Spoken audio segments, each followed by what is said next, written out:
After the murder of Alexandros Grigoropoulos, since the first moment, the radical left in Greece said that his murder was only the peak of the iceberg. We said that we should analyze the situation in the Greek society and try to discover the reasons for which so many thousands of young people, and not only young people, flooded the streets of the country and reacted in a radical way because of a dramatic event, but not only because of that, because of their generalized condition of life. Precarity is a generalized condition of life in Greece. You get half education, half job, half salaries, half social and political life, and this ends in the half life itself at the end. Greece has a strong tradition of social movements, mostly old-fashioned social movements, like for example the student movement, which is in a radical political direction. The left forces are able to mobilize many people, but this time we had also the emergence of new things, new social powers, new social groups coming on the streets very dynamically. The protagonist of December was not the university students, it was the high school students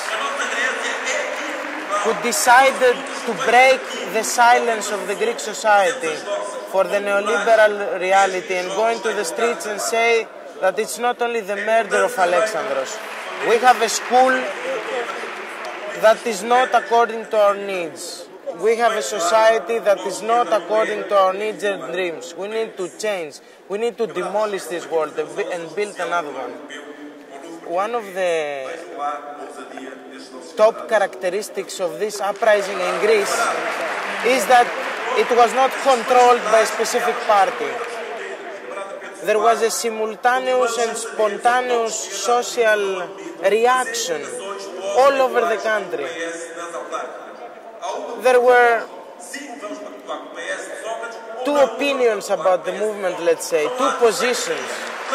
From the one hand, it was how the dominant political system consisting of the right-wing government, the socialists, the extreme right-wing, the mainstream media, and unfortunately a party which still believes that it is a communist one. On the other hand, what we said is that we have to analyze and understand these people. There is violence, we are against the violence, but we need to analyze the situation, try to propose an alternative. The attitude of Synaspismos in the uprising is like the fish that swims in the sea.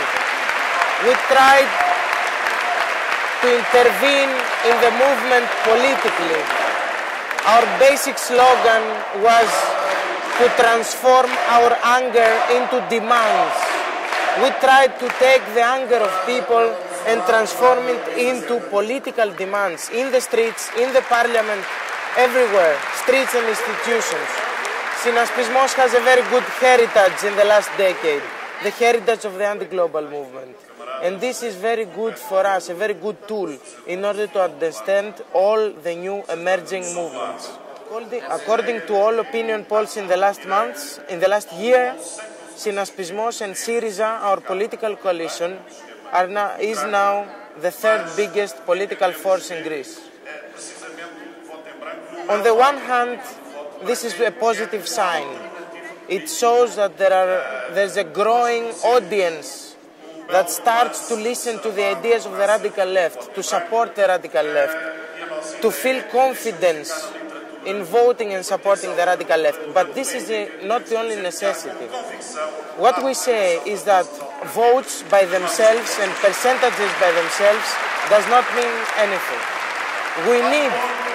We need to try to combine the electoral force, our electoral success in the next European elections and probably in the next national elections with the development and the progress of social resistances.